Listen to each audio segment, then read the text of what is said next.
Federico Gianmaría, estaban en Canal 12 y hablaban sobre el tema del caso de La Rioja y el tema de los recursos, que nosotros consideramos extra coparticipables, que ellos hablan de los fondos discrecionales.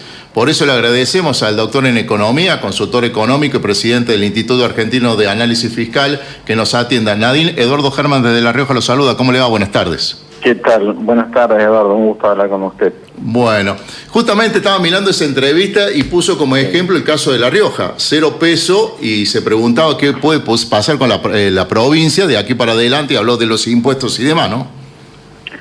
Claro, o sea, porque digamos las transferencias no automáticas, por ponerles un nombre, algunos le dicen discrecionales, pero pongámosle no automáticas, obviamente tienen una característica de ser discrecional, aproximadamente representarían el 20% del ajuste que el gobierno nacional quiere hacer, ¿sí?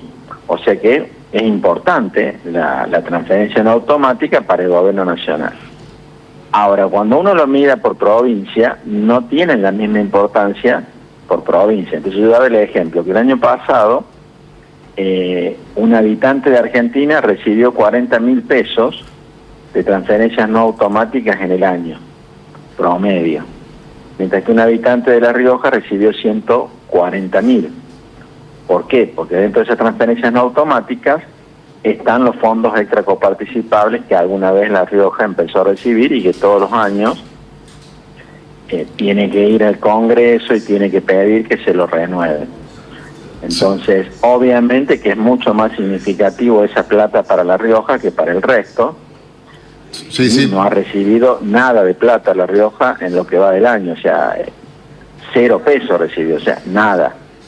Por ende, el impacto que tiene en el ingreso de la provincia, lo no automático, más la caída de la coparticipación automática por la reforma de ganancias y por la recesión, hoy La Rioja está con una caída de ingresos solamente por lo nacional de un 15% respecto al año pasado.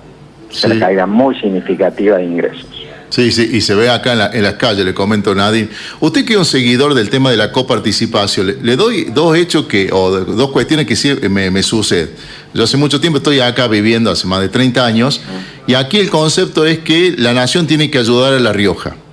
Y me pasa que le voy a contar un lugar, que voy a Río Cuarto y siempre discuto con las personas que toman café en un bar frente a la plaza, que me dicen, ¿por qué nosotros tenemos que pagar nuestros impuestos para bancar a La Rioja? ¿Cómo se puede llegar a solucionar eso? Bueno, ahí hay dos opciones y la clave, ¿no es cierto?, es qué país quieren los argentinos hacia el futuro. Si uno quiere un país donde cada jurisdicción viva con lo que tiene, cada jurisdicción podrá gastar en base a los ingresos que genera. Entonces, ¿eso a qué va a llevar? Y va a llevar a que haya muchas inequidades en el país. Porque mientras jurisdicciones puedan prestar un nivel de justicia, un nivel de educación, de seguridad, otras van a disponer de mucho menos recursos para eso. Entonces, ¿por qué? Porque la capacidad de gasto por habitante de cada provincia va a ser muy disímil. ¿Se entiende el punto? Sí, perfecto. Ahí cada uno genera. Entonces, lo que sucede en países que tienen, digamos, sistemas de coparticipación, como pueden ser Australia, como pueden ser Canadá, buscan nivelar la capacidad de gasto por habitante. Buscan que en La Rioja se pueda brindar el mismo paquete de bienes públicos por habitante que en la Ciudad Autónoma de Buenos Aires, que en Santa Fe, ¿sí? Para lograr eso aparece la redistribución, o sea, las provincias que más generan tienen que aportar de manera neta al resto. La clave de esto, y es lo que en Argentina siempre se discute, es que debiera ser una cosa muy sencilla, muy transparente y que permita que todos gasten de manera eficiente los recursos. Porque si la plata que va a una provincia, si hay una provincia chica que está recibiendo más plata de la que generaría sola, bueno, la clave es que eso lo gaste eficientemente para que cada vez dependa menos de la coparticipación. Bueno, ese es el gran desafío que tiene Argentina, entre muchos otros, ¿no? Sí. Porque ahora se habla desde el gobierno nacional, hay voces que dicen que las provincias se arreglen con lo suyo. Bueno, esa es una discusión muy relevante, porque primero están las provincias y después está la nación. O sea, si las provincias se arreglan con lo suyo, sería el esquema que yo le dije primero, o sea, que cada una se queda con todo lo que genera. Entonces, en ese caso, Córdoba, Santa Fe, Buenos Aires, van a tener una capacidad de gasto por habitante y una generación de recursos muy distinta a otras provincias, mucho mayor. Entonces, digamos, es una cuestión de fondo esta en Argentina y ojalá esta vez se discuta, ¿no? Sí, que tal. Se avance en algo concreto, sí. Porque desde el año 96 deberíamos tener una nueva ley de coparticipación y no la tenemos. Eso refleja claramente que es una cosa muy difícil de sacar políticamente. Sí. Y en base a su experiencia, y creo que todos vamos conociendo a este gobierno por las decisiones que toma, ¿qué va a pasar con los recursos estos extra que lo consideramos nosotros acá? ¿Usted cree que esto va a seguir con una decisión política de Milei de no mandar más dinero de transferencia no automática? Yo creo que ahí hay una cuestión de estrategia.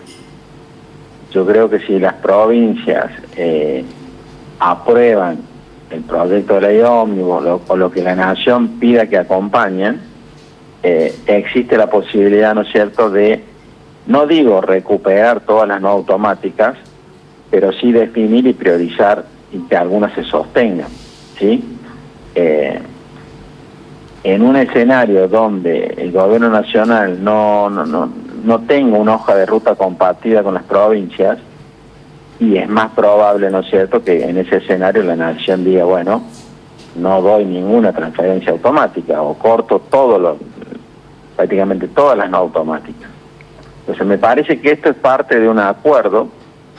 Sería esencial que haya diálogo, que haya discusión, que se aproveche ahora esta reunión que hubo, que siga habiendo reuniones y definiendo cosas concretas, porque cada cosa es una discusión y es el tema de ganancias, por ejemplo. Sí. No es lo mismo para una provincia como Córdoba, para una provincia del sur, el tema de ganancias, porque van a pagar el costo político de que sus habitantes se les suba un impuesto y se les genere menor poder adquisitivo que el que hoy tienen, que ya es muy bajo por la recesión que hay. Sí. Para el caso de La Rioja no repercute nada si muy poca gente gana un sueldo. Por eso, en el caso de La Rioja, en el caso de otras jurisdicciones, porque tienen esa estructura, no porque haya una cuestión puntual, digamos, la incidencia es muy baja. Entonces, por una provincia de esa característica, bueno, que vuelva el impuesto a las ganancias significa más recursos coparticipables. Sí. La que para otras significa más recursos coparticipables, pero a través de que los habitantes que viven en la jurisdicción van a tener que pagar más impuestos. Y en este escenario no es algo que yo vea muy factible que suceda. Sí. Por último, y abusando de su tiempo, si usted fuera médico y le hacen una interconsulta por el paciente Argentina, ¿cuál sería su diagnóstico? Y tiene una enfermedad de déficit fiscal, donde el síntoma que vemos es la inflación, ¿sí? La fiebre es la inflación, y para eliminar la fiebre hay que eliminar la causa de enfermedad, ¿no es cierto?, para eliminar el síntoma. Y eso requiere, a mi criterio, muchísimo esfuerzo, muchísima coordinación, porque si esto se quiere hacer cada uno jugando por su lado, primero que es menos probable que se pueda lograr, y segundo que los costos, en caso de no lograrse, van a ser mucho más altos si cada uno se quiere salvar como pueda. Entonces creo que es imprescindible. El equilibrio fiscal es algo totalmente saludable para cualquier economía. Argentina, como usted bien me pregunta, se está enferma de déficit. Entonces, necesita cambiar. Pero hay que hacerlo entre todos, digamos, con una hoja de ruta, con una coordinación y con un cumplimiento, ¿no es cierto?, de los pasos que haya que ir dando, porque el ajuste que se está haciendo ahora es el ajuste más grande de los últimos 30 años. Y lo están pagando el 43% del ajuste del gasto, lo están soportando los jubilados nacionales. O sea, prácticamente la mitad del ajuste lo están sosteniendo los jubilados, con pérdida de poder adquisitivo del 45% respecto al año pasado. Eso es totalmente insostenible desde el punto de vista social. Eso tiene que corregirse de manera urgente. Entonces, lo que hay que buscar es la manera de que el equilibrio pueda alcanzarse de manera sostenible, ¿sí? Porque de esa forma va a haber más equidad y va a poderse sostener, y por ende empezar a ver lo antes posible lo que serían las virtudes de tener un equilibrio fiscal. Sí, sí. Bueno, Nadine, yo como siempre, muchas gracias por este diálogo con La Rioja y bueno, que pase buenas tardes. Seguramente lo vamos a seguir molestando porque es un tema que está en la agenda permanentemente, el tema de la plata o los recursos. Muchas gracias, que pase buenas tardes, amigo. Que tenga buenas tardes a usted también, un gusto, hasta luego. Nadine Argañará, doctor en Economía, consultor económico, presidente del Instituto Argentino de Análisis Fiscal. Lo decíamos la semana pasada, que uno nota a través de los mensajes de ustedes y cuando nos paran en la calle, que todos están muy atentos con el tema de la plata. Y es lo que ha pasado este fin de semana de la dura pelea en X, para aquellos que no tienen X, una cuenta como Facebook, entre Cristina Fernández de Kirchner y Javier Milei por el incremento salarial que habían recibido los funcionarios. Que habían hecho lo propio también los diputados nacionales y senadores, que hasta el momento sabemos los que se ha bajado del incremento salarial son los diputados y los funcionarios, porque los senadores todavía no pasa nada. Y creo que recién acaba de tocar algo que es clave. Si hay ajuste, que sea para todo. Si hay crisis, que sea para todo. Porque si no, nos dijeron que era la casta política que iba a pagar y hasta el momento vemos que no, o por lo menos los senadores no quieren tocarse sus saberes, que son muy importantes. Los sueldos se iban a 2,5 millones, 3 millones de pesos aproximadamente para cada uno de ellos. Y creo que eso Milei lo vio y bueno, le cargó culpa a Cristina, más allá que él firmó el decreto. O sea, él fue responsable. Que no lo haya leído, bueno, es un problema de él y muy grave, pero él tenía que haber leído todo el decreto de lo que estaba firmando porque también fue publicado en el boletín oficial. 19:38 minutos. Ya regresamos en este programa a la tarde a través de la multiplataforma.